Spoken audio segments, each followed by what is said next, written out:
Bien, pues vamos a continuar después de la inauguración y la presentación oficial. Continuamos con el primer panel dedicado, o que le hemos puesto el título, La medicina ante la pandemia. Previamente querría decir brevemente un pequeño inciso para comentar el título de estos seminarios, jornadas. Veis que, o ven ustedes también, que aparece bajo la palabra encuentro.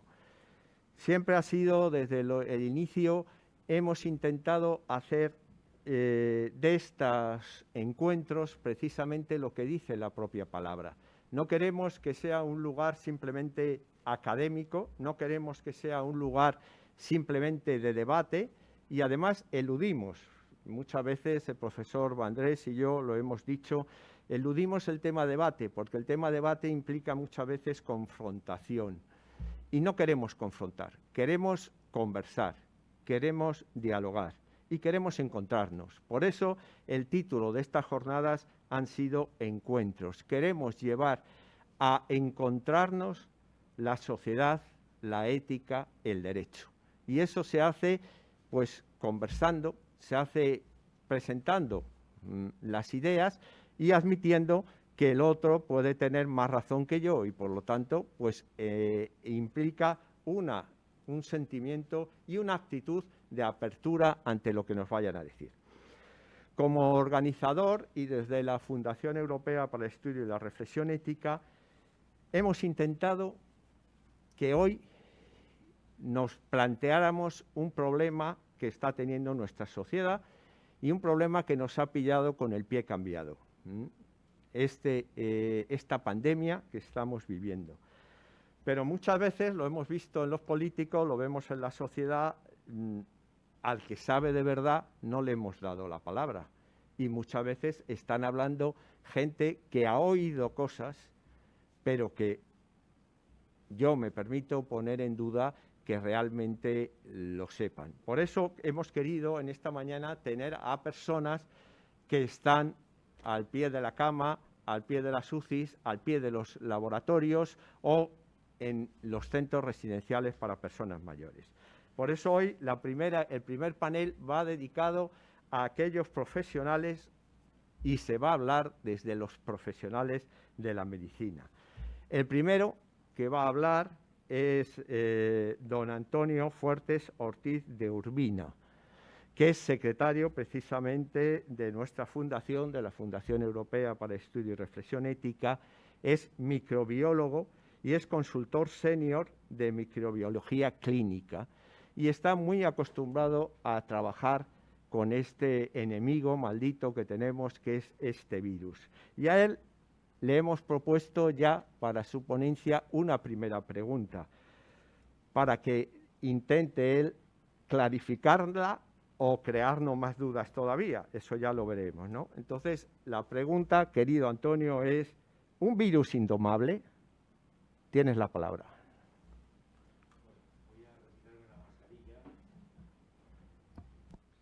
Voy a retirarme la mascarilla porque estamos guardando las distancias de seguridad adecuadas y estamos en la sala pocos y sobre todo que así me es más fácil respirar para hablar. Bien, sobre esta pregunta de un virus indomable, yo diría que no, que es un virus que es domable y que lo vamos a domar, y que vamos a salir de él y de esto que nos ha provocado este virus con problemas, pero saldremos como hemos salido de otras muchas cosas en este mundo, ¿no? Bien, en primer lugar quería dar las gracias a Funderética, a la Fundación, por haber organizado, y a pesar del desánimo que cundió un poco cuando vimos la situación que había, pero bueno, hemos podido sacar adelante el seminario. Doy las gracias a todos los que estáis colaborando en él. Y bueno, a mí me han adjudicado un reto difícil, ¿no? Que es que aproximadamente en 30 minutos pues hacer un pequeño resumen, una puesta al día sobre el coronavirus. Es difícil, por eso voy a intentar no hablar de cosas que ya están muy habladas y cosas pintorescas o novedosas sobre la situación que tenemos ahora de la pandemia. Bien, ¿quién nos iba a decir a nosotros hace un año que en la situación actual, el día de hoy, vamos a estar como estamos? Este virus nos ha confinado en nuestras casas. Tenéis ahí este esquema, este dibujo que publicó en Nature hace unos meses y que refleja, creo yo, muy bien la situación en la que estamos, ¿no? Estamos como en una habitación oscura, metidos, recluidos, todos los días preguntándonos por todas estas cosas que vienen aquí, que están aquí metidas aquí dentro, ¿no? Esta pandemia ha sido muy dura y está siendo muy dura. Fundamentalmente para todos aquellos sanitarios, que no vamos a decirlo ya más veces, pero que han dado la talla. Y han dado la talla también los científicos. Todo el que se tenía que dedicar a sus cosas, desde el punto de vista sanitario, se ha dedicado con esmero y yo creo que hay que ponerles un 10. Y a los investigadores también. Hay muchas cosas que no se saben, que no han salido nunca a los medios de comunicación, pero que ha hecho posible que hoy estemos a punto de tener las vacunas, que hoy conozcamos la secuencia del virus, que hoy conozcamos de dónde viene, que hoy conozcamos los hermanos que tiene este virus, que hoy podamos hacer predicciones de cómo va a evolucionar este virus. Y eso es un poquito, pues, lo que yo quisiera decir. No solamente ha herido a las personas, sino que también ha herido a la ética de la medicina. Porque durante todo este tiempo, pues, ha habido que intentar tratamientos que no estaban probados, se han hecho, no sé si experimentos o pruebas, pero en este momento me adhiero a lo que el profesor Sabada decía el otro día en una charla. Decía que también existe la ética de los resultados, ¿no?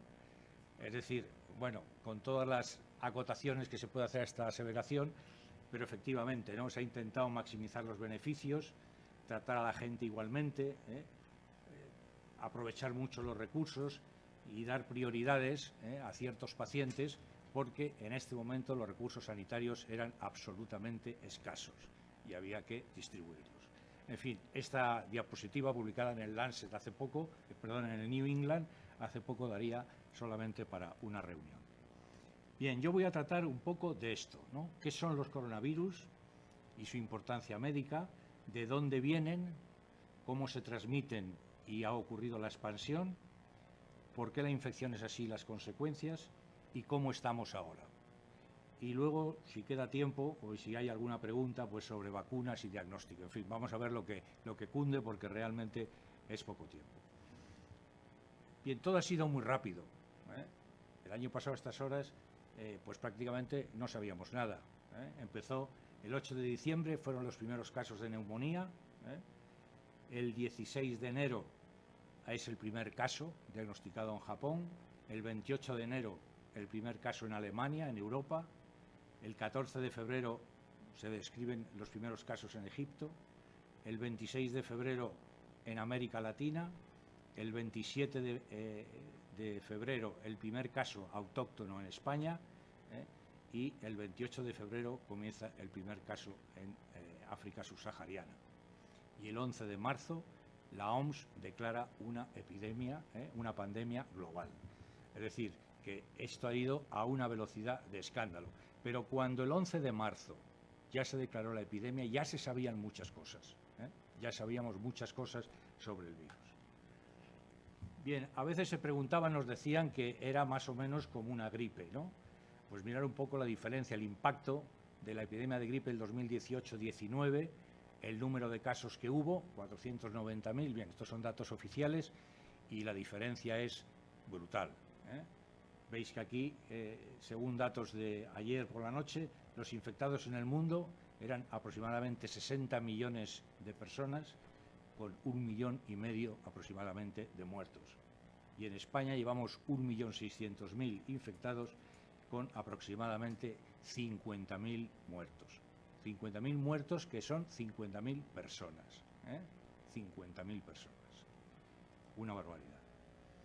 Bien, ¿qué son los coronavirus? ¿Qué es lo que nos ha traído a esta situación? Bueno, pues los coronavirus son unos virus absolutamente no inéditos en la medicina, pero absolutamente triviales en la medicina. Se les ha dedicado muy poca cosa y son unos virus que descubrió esta viróloga, June Almeida, en 1964. Y les llamó coronavirus porque cuando los miró con esta máquina que tenéis aquí, que es el microscopio electrónico, pues ella vio estas imágenes de aquí abajo, y que parecían que eran unas estructuras que tenían unas espículas por fuera y por eso se llaman coronavirus, porque daba la sensación de ser como una corona. Aquí tenéis otro más bonito, floreado con colores, donde veis que se ve muy bien la corona de espículas que este virus necesita para poder multiplicarse. Bien, los coronavirus se conocen, por tanto, desde hace tiempo, y son unos virus que normalmente han circulado en la naturaleza, en el ganado bovino, en los cerdos, animales de compañía, murciélagos, aves y grandes mamíferos marinos, ¿no? Y habían infectado al hombre, y había 4 coronavirus, que son estos que veis aquí, el 229, el 6343 y el HK1, que estos producían los resfriados comunes. Es decir, esa era toda la patología que estos virus producían. Pero en el año 2002 apareció un virus, un coronavirus, que produjo una enfermedad severa, el síndrome respiratorio agudo, que hubo una letalidad del 9,5% y con 8.000 casos en 24 países. Más adelante, en el 2012, apareció otro coronavirus, que es el del síndrome respiratorio grave, de Oriente Medio, y entonces el origen estuvo en Arabia Saudí, estuvo en 27 países con una letalidad altísima, del 34%.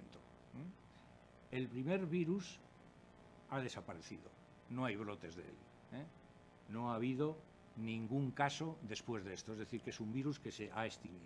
Y en el 2019, que es esto que tenéis aquí en verde, nos aparece en China, en la ciudad de Wuhan, aparecen una serie de casos, una letalidad alta de 2,1, y se declaró la pandemia.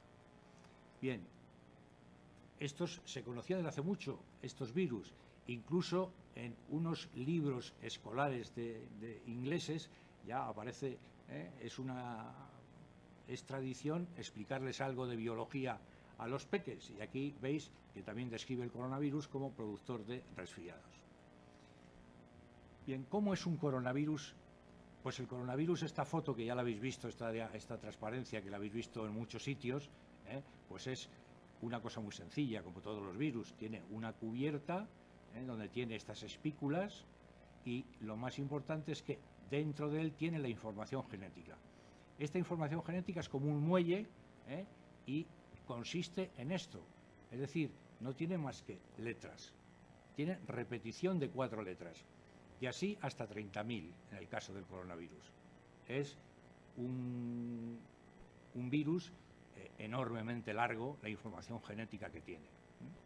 Y es repetición de todas estas letras. Esta es la posición, la 3.961, pues empieza por una C, que son las bases, y entonces esto se va repitiendo, y esto es la información genética que luego se lee de 3 en 3 y entonces se descodifica.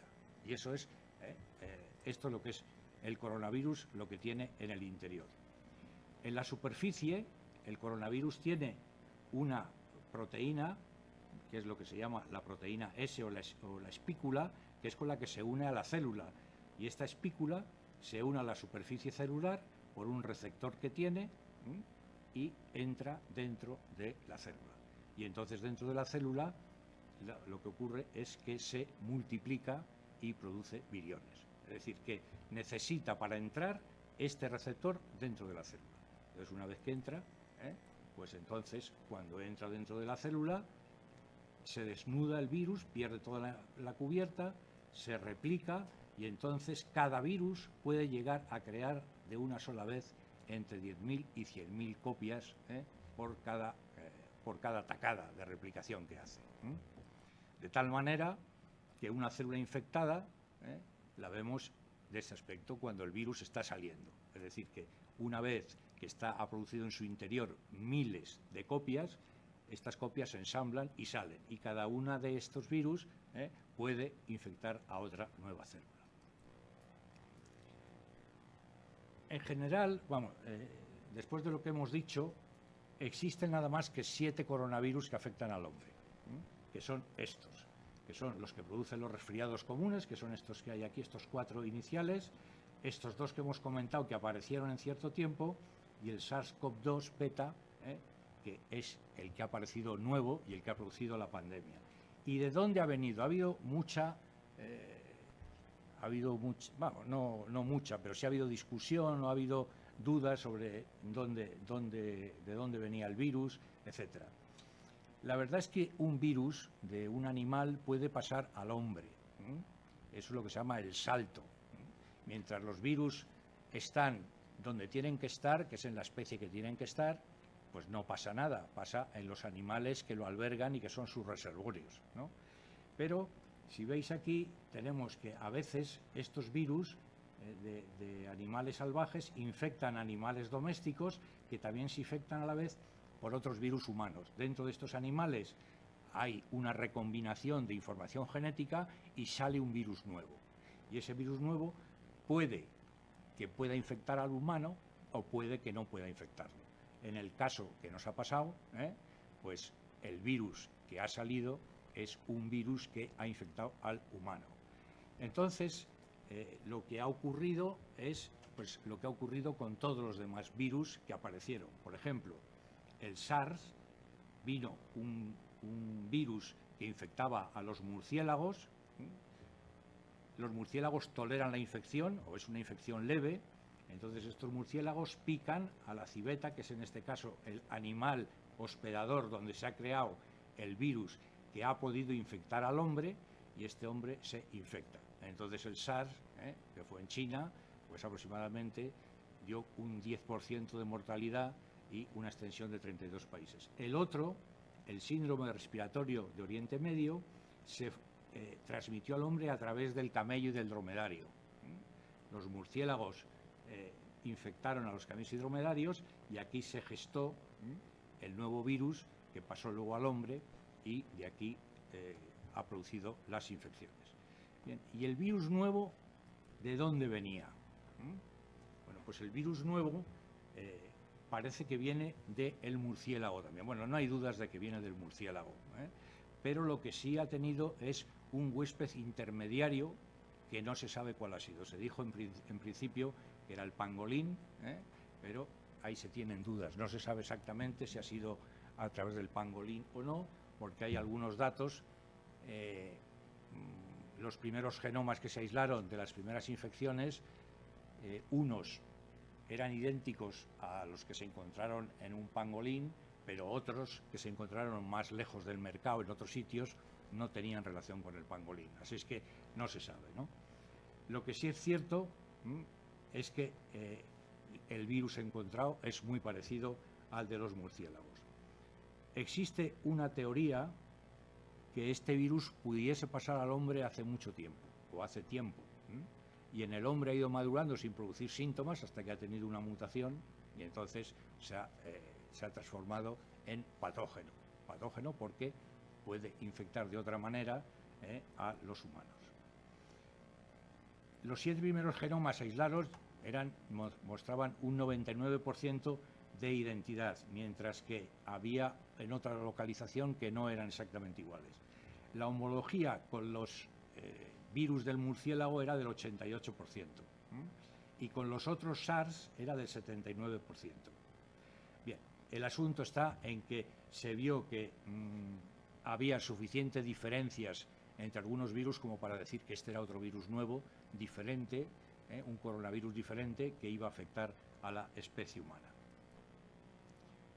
Bien, y entonces aquí es donde se denominó que este virus se iba a denominar el SARS, el síndrome respiratorio agudo, CoV-2, para diferenciarle de los anteriores que ya estaban descritos.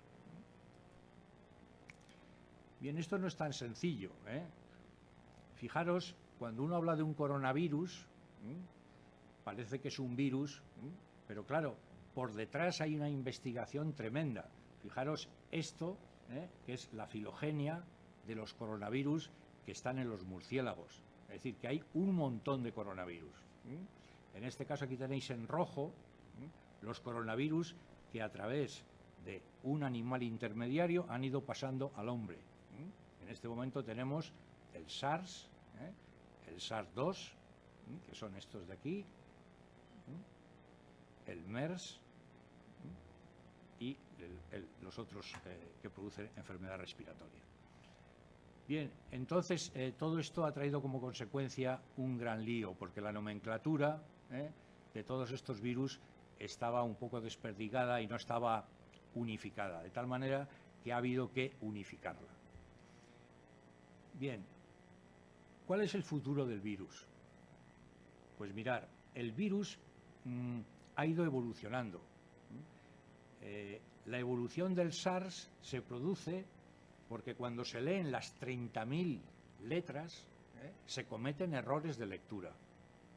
Entonces aquí tenéis algunas, por ejemplo la G, la A, la T, todos estos son errores, sustituciones que se hacen en las instrucciones genéticas que el virus va a llegar. Entonces el virus nuevo sale con estas alteraciones.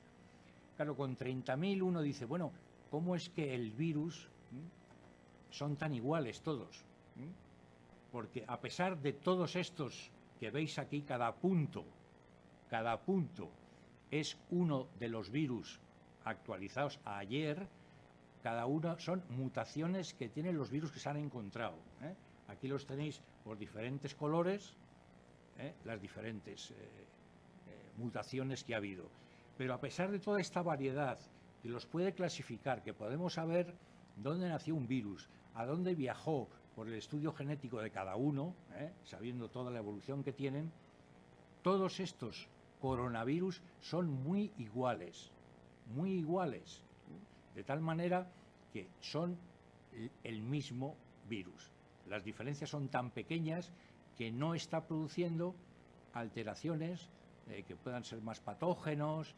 No, el virus va mutando, va teniendo mutaciones en general puntuales, y cada hijo, cada estirpe o cada linaje pues va produciendo sus variaciones, de tal manera que si entramos en esta página que se ha creado ahora, pues podemos ver todos, aquí hay incluidos 3.335 genomas virales de todo el mundo, aunque se han secuenciado más de 100.000, pero no están recogidos aquí más que los que son diferentes, y aquí veis la cantidad de ellos que hay. Pero ya os digo, todos estos son muy iguales.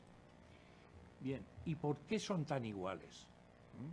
Pues mira, porque el virus este no es como el virus de la gripe. Este virus, si fuese como el de la gripe y mutase tanto, apañados estábamos. Pero, sin embargo, no es como el de la gripe. ¿Por qué? Porque tiene un mecanismo de corrección del error. Es decir, que las mutaciones que tiene, hay después de haberse creado la información genética, hay una enzima dentro de la célula que repasa todo eso y dice, esto me va a dar un virus que no va a poder vivir, me lo cargo, se carga la información. No, es decir, que repara las mutaciones que existen, o en su defecto dice, este virus va a ser viable, y entonces se forma. Si no fuese viable, se lo cargaría, desharía ese RNA de los virus. Y aquí veis que los coronavirus, siendo los virus más grandes, con genomas más grandes, son los que tienen menos tasas de mutación y de diferencias que los demás virus, que veis la cantidad, hay algunos que tienen unas cantidades enormes de mutantes. Pues los coronavirus son los que tienen, en general, son virus estables. Por eso digo, junto con otras personas, que pensamos que este virus o pasa un cataclismo viral y sale un virus nuevo, o es un virus perfectamente dominable, porque es muy igual, con lo cual las vacunas, todo eso van a valer, porque si hubiese mutaciones muy importantes en la espícula, en lo que se une al virus, a la célula, entonces habría muchas dificultades, pero parece ser que es estable. No obstante, ahora, a finales de la primera onda, hubo una mutación en este virus, en la zona, en la espícula, donde se une a la célula. Esta mutación es solamente de una base, que es la variante, la que se llama D614G.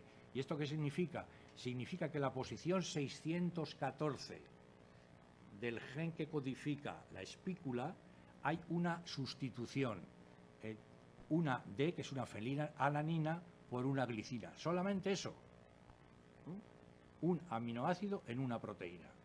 Y eso ha conferido al virus una infectividad tremenda. Pero, sin embargo, parece ser que también le hace más sensible a los anticuerpos. No es que sea menos patógeno, sino que le hace más sensible a los anticuerpos. De tal manera que cambiamos infectividad, número de infectados, por número de personas, que es más fácil, con una vacuna que crea anticuerpos, neutralizar este virus. Esta mutación se ha generalizado y es la que existe ahora prácticamente en España y en todo el mundo. Tiene esta mutación básica, independientemente de las pequeñas suyas que tenga. Existe otra, pero que prácticamente no tiene ninguna importancia. Bien, entonces, como resumen de todo esto, decimos que la ganancia en infectividad proporcionada por esta mutación ha tenido el costo de hacer que el virus sea más vulnerable a los anticuerpos, aunque la infección es más intensa, que podría explicar estas cosas. Bien. ¿Cómo se transmite este virus? Pues la transmisión la tenéis ahí. Tenemos persona a persona por vía respiratoria, manos o fómites, de entre los cuales ahora también se ha visto que se transmite por los aerosoles. La diferencia pues es en el tamaño de la partícula que está flotando en el aire. Luego también se han hecho experimentos de lo que persiste en el cobre, en el cartón, en el acero plástico. Hay gente para todo. Para hacer estos estudios hay gente para todo, y bueno, siempre es de agradecer que le digan a uno estas cosas, ¿no? También se ha visto que hay transmisión vertical, es decir, de madre a hijo, y también se transmite por la lactancia materna, aunque solo se ha recobrado RNA, pero no se ha recobrado, no se ha aislado virus viable. Se elimina también por heces y sangre, también hay contagios, y luego la relación de contagio, que es el número de personas que una persona infectada puede infectar, pues está entre 2,2 y 2,6. Bien, y la contagiosidad es muy diferente dependiendo de la etapa de la infección. Habiendo unos máximos cuando el enfermo es sintomático y tiene gran carga viral, entonces es muy infeccioso, muy infectivo, y cuando tiene menos carga viral, pues es menos infeccioso. Mirad, esto es un poco el ejemplo de cómo se transmite. Pues entre las personas se transmite por aerosoles y por gotas de saliva. Esta es una transmisión muy descrita. Después la tenemos también por aerosoles, se describió también en restaurantes que tenían aire acondicionado, y el aerosol pues se extiende y también puede contagiar a las personas a mayor distancia de seguridad de las que se había establecido. Aquí tenéis en un autobús que se pudo localizar a todos los viajeros de autobús, tenéis el caso índice aquí en rojo, este de aquí, y luego tenéis todos los que estuvieron contagiados, que son estos que están aquí en rosa, los casos leves, y luego los que no se contagiaron, y este segundo. Es decir, que veis que los contagios no están solo alrededor de la persona, sino que dentro de los vehículos o de los autobuses, de los aviones, etcétera, que también hay otros casos, pues el contagio es muy errático. Es decir, que no solamente son los que están alrededor, sino que están. Bien, también ha habido otro experimento hecho en monos. Ya os digo que hay gente para todo. Entonces se han hecho aerosoles con cargas virales, y se han contagiado pues diferentes especies de monos, y entonces se han sacrificado en el día 28 y se han hecho unos estudios y se ha visto que estaban todos infectados por los aerosoles. Es decir, que la vía de contagio por aerosoles está perfectamente admitida.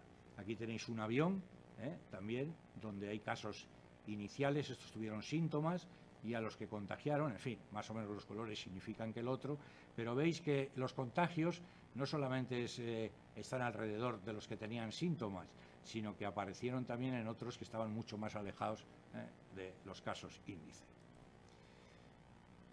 Bueno, estos son los tamaños de partículas. Aquí veis los aerosoles, el tamaño de partícula que tiene, está en 5 micras, lo que tenéis aquí, y no solamente la condensación natural, como se pensaba antes que llevaba los virus, sino que también los aerosoles, y entonces pueden entrar también en el fondo del aparato respiratorio.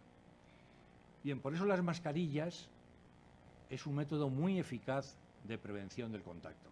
Se han hecho también estudios con las mascarillas. Aquí tenéis un poco un resumen de la mascarilla, la buena, la que deberían llevar los sanitarios, porque es el 95% de protección, el 72% es todo tipo de mascarilla con lazo. ¿Por qué? Porque se ajusta más a la cara que la que se hacen con las gomas de la oreja, estos veis que tiene el 40%. Bien, las mascarillas filtran por dos métodos. Uno es por el tamaño del poro de la tela exterior, pero luego tiene una capa interna que lo que hace es retener por electricidad electrostática. Es decir, que la mascarilla no está hecha así, no es que no valgan las que se hacen en domicilio con telas, pero hay que ponerle una tela que realmente tenga un poro pequeño para que retenga y sea filtradora. De tal manera que es mejor cualquier cosa que nada. Es decir, que una persona que se ponga una bufanda, pues vale. Una persona que se ponga la mano, vale. Una persona que estornude con el codo, vale. Pero lo que sí hay que tener es protección respiratoria, porque es la vía más importante de entrada en el organismo. Bien, respecto a cómo se contagia, hemos dicho que una persona puede contagiar a dos. Aquí tenéis este esquema, una persona contagia a dos, una y dos, está a dos, y así teóricamente la epidemia se iría extendiendo, pero con una velocidad determinada, lenta, no como esta, que se extiende. Veis que en una semana o 2 semanas resulta que donde no había nada hay un montón de infectados, y en otra donde había un montón de infectados ha caído mucho. Bueno, porque es que en la realidad esto no se contagia así. En la realidad tenemos una cosa que se llaman los supercontagiadores.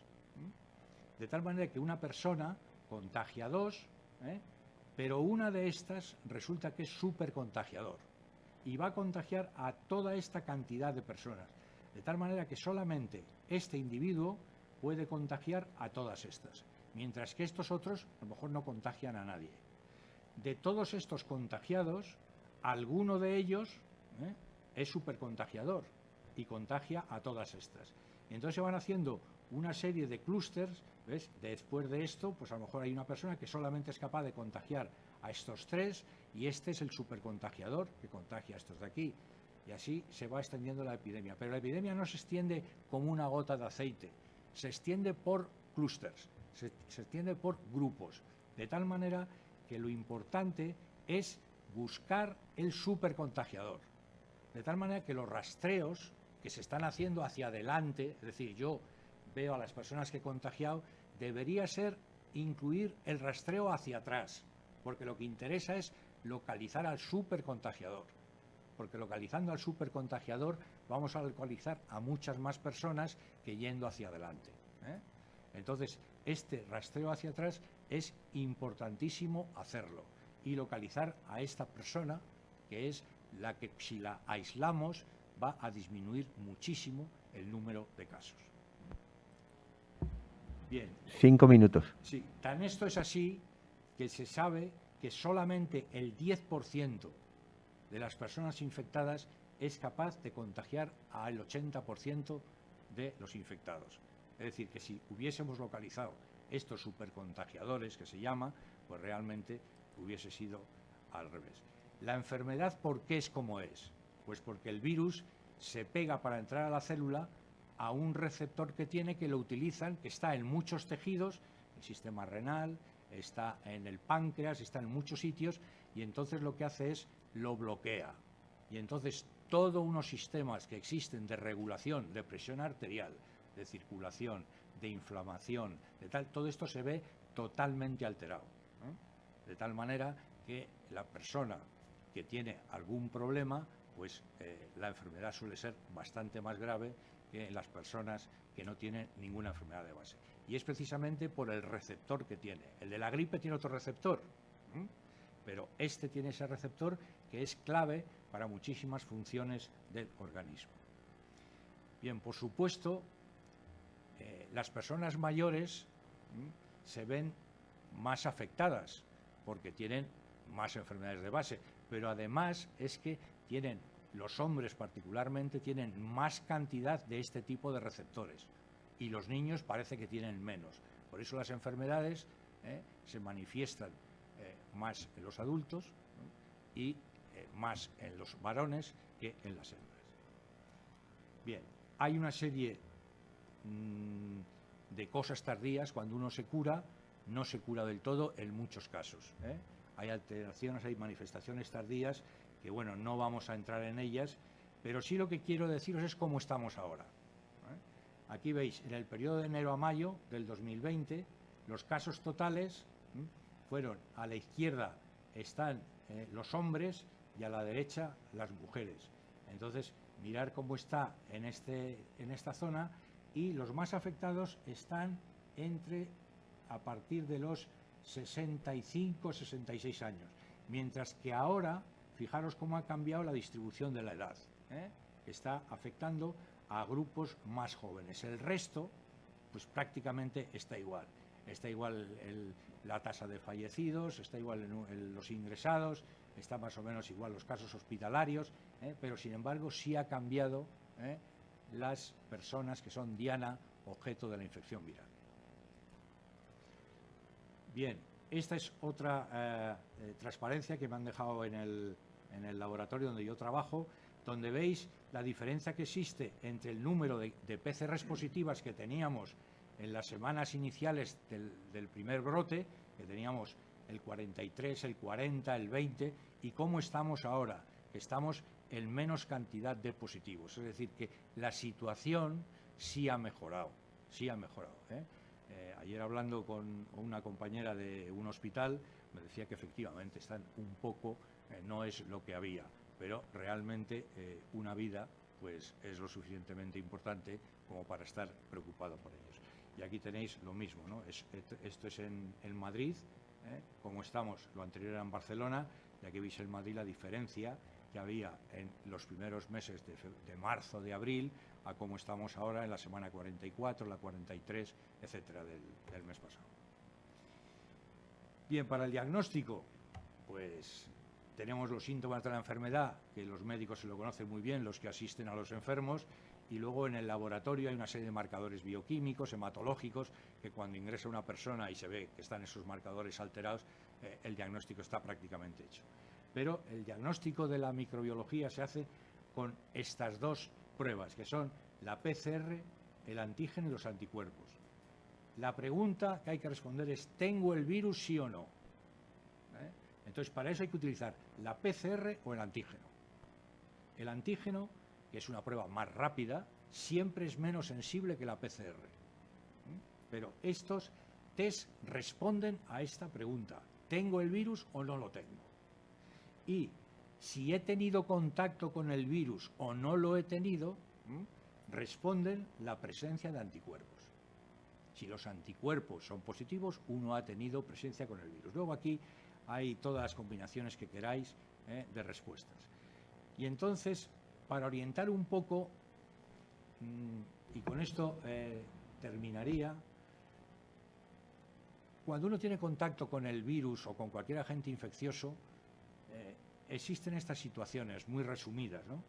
Primero es un estadio que es la colonización, es decir, uno aspira el virus, pero a lo mejor lo aspira en una dosis que no es dosis infecciosa, es una dosis que se llama de colonización. Tenemos muchos gérmenes en el organismo y por eso no estamos malitos. Bueno, pues en esta colonización el organismo, con sus mecanismos defensivos, es capaz de librarse de ellos y se queda libre de virus. Si en este momento de la colonización nos hiciésemos una PCR o un antígeno, es probable que pudiésemos dar lo positivo. Es probable. Es decir, si yo tengo a mi esposa o un hijo infectado y les doy un beso, pues yo puedo aspirar o puedo tener una pequeña carga infecciosa. Si en ese momento me hiciese la PCR, pues podría dar positiva. Pero lo cual no quiere decir que yo voy a estar enfermo. Bueno, después pasa otra fase, que es la fase de infección. ¿El organismo en qué nota que es una infección? En que pone en marcha la respuesta inmune. O sea, esa infección va a dejar un recuerdo más o menos grande, que es la respuesta inmune, con todo lo compleja que ella es. Después de esta infección puede ser con síntomas, que es fácil diagnosticarla, o sin síntomas, que es lo que es complicado diagnosticar. Y aquí las pruebas que hemos dicho de PCR y antígeno, pues pueden tener unos valores más o menos diferentes dependiendo de la evolución. Y en estas infecciones con o sin síntomas tenemos los supercontagiadores, que están ocultos, que no sabemos de toda esta masa de infectados quiénes son los supercontagiadores, tanto sintomáticos como no sintomáticos. Son supercontagiadores porque tienen la capacidad de que el virus se multiplica a espuertas en su interior. Entonces, cada vez que tosen o hablan, liberan enormes cargas virales, que cuando uno las aspira, pues pueden ser suficientes para quedarse enfermo. Y luego todos estos, si todo va bien, pues llega a la curación, donde el enfermo pues ha consolidado su respuesta inmune y todos estos test se hacen negativos. Bien, y yo ya creo que me he pasado de tiempo. Bueno, pues entonces, si hay alguna pregunta, pues luego con mucho gusto, si la sé responder, la responderé. Muy bien, muchas gracias, Antonio. De entrada ya me respondiste que el virus no era indomable. Luego No. tengo alguna cuestión que cuando prefiero hacer las preguntas a los dos cuando haya terminado Fernando. ¿De acuerdo?